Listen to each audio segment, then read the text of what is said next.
Secretario, presidente, muy buenos días. Secretario, secretaria, muy buenos días. Muy buenos días tengan todas y todos ustedes. Vamos a utilizar el breve informe técnico para dar contexto. Si me pasan la primera, recordar que llevamos 11 semanas de reducción de la epidemia, que se muestran en esta gráfica, y que la reducción ya es cerca de un 40% menor a lo que teníamos en el punto más bajo que llegamos durante el verano. En las siguientes dos imágenes lo que se ve también es la ocupación hospitalaria, que se mide en tiempo real y que está por debajo de una quinta parte de las camas designadas COVID, tanto en camas con ventilador como camas sin ventilador. Ahora, centrándonos en el tema de vacunación, sigue el programa de vacunación que empezó el pasado 24 de diciembre, de acuerdo a la estrategia trazada y fundamentada por el Grupo Técnico Asesor de Vacunación. Algunas modalidades específicas, esto debo dejarlo muy en claro, como la oportunidad de vacunar al personal educativo, derivan también de otras múltiples consideraciones, como el lograr que se reactive la vida pública, especialmente en aquellos elementos que representan derechos. Y el derecho a la educación es un derecho fundamental que lleva suspendido en la forma convencional, la forma presencial, por las razones obvias de la respuesta a la epidemia.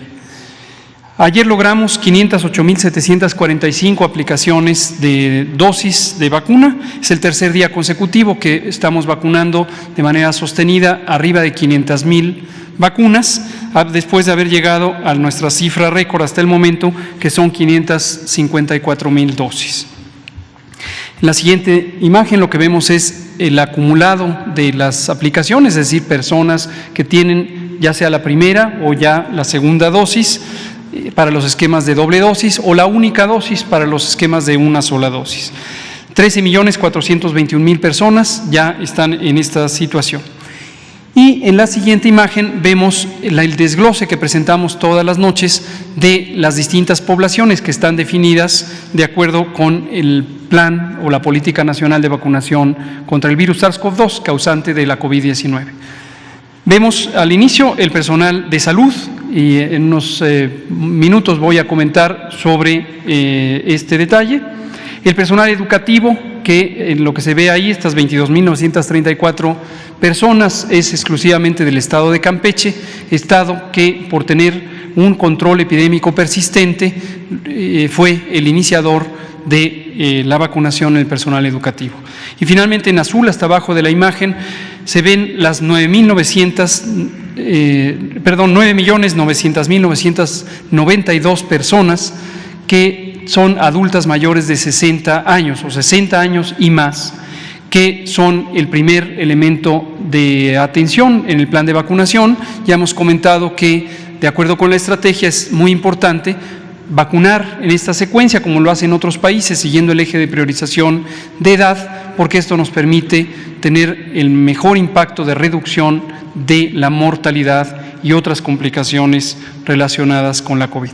En la siguiente lo que vemos es solo para recordar que los eventos supuestamente asociados a vacunación, es decir, los eventos adversos, son en una proporción muy pequeña, tal como se había contemplado, y es semejante a lo que ocurre en otros países. Afortunadamente no hemos tenido ninguna complicación mayor. En la siguiente lo que vemos es el resumen de las dosis que hemos recibido hasta el momento, desde el 23 de diciembre hasta la fecha, incluyendo las que recibimos ayer y la que estábamos recibiendo en este momento, que suman los 2.500.000 dosis de esta semana. En total son 17.888.350. Y en la última de este segmento lo que vemos es el calendario de recepción semanal, que ya lo estamos poniendo de manera frecuente. Ahí está, 2.473.575 es la suma de dosis, incluyendo el embarque que estará llegando en este momento. Ahora, vámonos específicamente al nuevo componente, la vacunación en personal educativo más allá de Campeche, hacia el resto de las 31 entidades federativas. Hemos establecido un calendario siguiendo varios criterios. Uno de ellos se resume, como lo explicamos el martes pasado, el martes reciente, para los primeros 5 estados, que permite ordenar la distribución de las vacunas conforme van llegando. Y es un criterio técnico, un criterio epidemiológico que se sintetiza con el semáforo de riesgo COVID. El semáforo de riesgo COVID, como conocen ustedes, tiene 10 indicadores que representan de manera panorámica la ocurrencia o la intensidad de la epidemia. Vemos que en el primer bloque están estas entidades: Chiapas, Coahuila, Nayarit, Veracruz y Tamaulipas. Empezarán el próximo martes 20 de abril, culminarán el 27. En la siguiente es Baja California, Oaxaca, Nuevo León, Jalisco y Aguascalientes. Empezarán el 28 de abril, culminarán el 4 de mayo. En la siguiente, Guanajuato, Colima, Morelos, Michoacán, San Luis Potosí, Durango, Sonora y Guerrero, en la semana del 5 al 11 de mayo.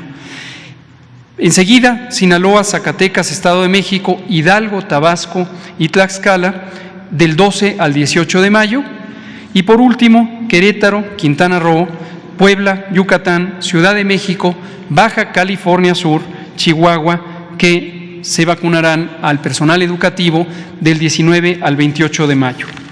Para el personal educativo hemos seleccionado el uso de la vacuna CanSino.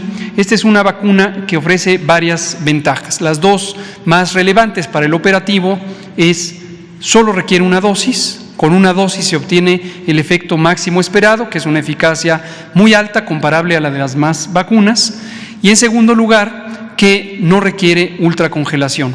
Esto lo que permite es un avance muy rápido del operativo de vacunación en el personal educativo. Ya señalaba el presidente y el secretario Alcocer que se vacunará al sector educativo público y privado.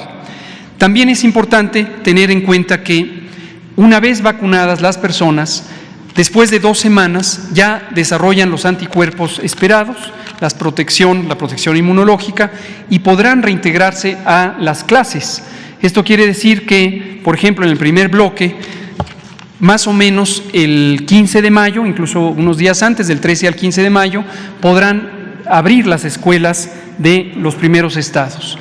Y en los últimos, del 19 al 28 de mayo, será su vacunación, de modo que un poco antes de mediados de junio, antes del 15 de junio, también podrán abrir las escuelas. Esto lo que permitirá es el retorno al ciclo escolar vigente para culminarlo y quedar en buena preparación para el siguiente ciclo después de las vacaciones. Esto lo explicará la maestra Delfina.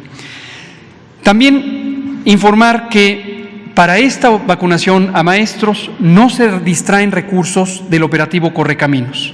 Este es un componente específico del gran operativo Correcaminos, pero al que se han destinado nuevas brigadas de vacunación que serán a cargo de la propia Secretaría de Educación Pública, del Instituto Mexicano del Seguro Social, del ISSSTE, y también recursos adicionales de la Secretaría de la Defensa Nacional y la Secretaría de Marina, e incluso también de la Guardia Nacional. En todas estas instituciones existe personal operativo. En la Secretaría de Educación Pública es fundamentalmente en el aspecto de coordinación y logística. En las demás instituciones, además, es personal específico de la rama médica que estará vacunando. Esto nos permitirá ir en paralelo con culminar la primera dosis de las personas adultas mayores, asunto que terminará en los próximos 10 días, las segundas dosis en personas adultas mayores de 60 años y también a partir de mayo iniciar la vacunación de las personas que tienen entre 50 años a 59 años, más cualquier persona que no haya sido vacunada del primer segmento. Van en paralelo, no se distraen recursos, por lo tanto se podrá avanzar en ambos elementos. Por último, quiero informar, como ya señalaba el presidente, de cómo va la vacunación en el personal de salud.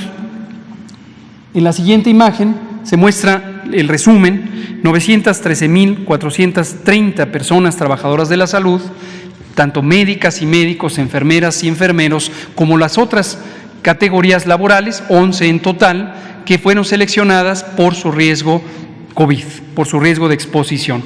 Este es el personal de primera línea. Se extendió también a un personal considerado de segunda línea, que finalmente son las personas que por su actividad profesional tienen un contacto estrecho con el riesgo de ser infectadas. Tenemos aquí un desglose que representa al sector público y al sector privado, y vemos que el sector público representa 97% de las personas que están en esta condición de primera línea y que han sido vacunadas, y el sector privado el 3%. No perder de vista que una proporción muy importante de personas que trabajan en el sector privado también trabajan en el sector público y fueron vacunadas en el sector público. Es decir, este 3% de cobertura está subestimado porque todas las personas que trabajan en el sector público y trabajan en el sector privado, que son de primera línea y segunda línea, han sido también vacunadas.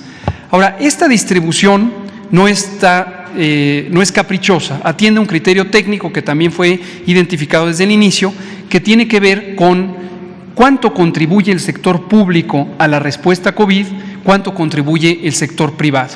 Desde el inicio de la epidemia, las instituciones públicas obviamente se sumaron a la respuesta y también el Gobierno de México invitó a las instituciones privadas a que se sumaran a la respuesta en forma específica. Algunas atendieron el llamado y son las que se representan en la siguiente imagen, que es la última de mi presentación, que presenta un indicador muy importante, que es la cantidad de personas que han sido atendidas en el ámbito hospitalario, en el sector público y en el sector privado. Esta curva, análoga a la curva epidémica, es las personas que han sido atendidas. Y lo que se ve ahí es que el total de ingresos hospitalarios son 628.981, se desglosa en un 98.3% que ha sido atendida en el sector público y un 1.7%, 10,000 personas, 10,720, que han sido atendidas en el sector privado. Entonces, claramente, la representación de la atención es muy mayoritaria en el sector público, menor contribución, muy valiosa, se agradece mucho, pero menor en el sector privado, y desde luego la vacunación ha considerado esto o incluso ha sobrepasado la protección también en el sector privado, al menos duplicándola. Esto es lo que queremos informar al respecto. Presidente.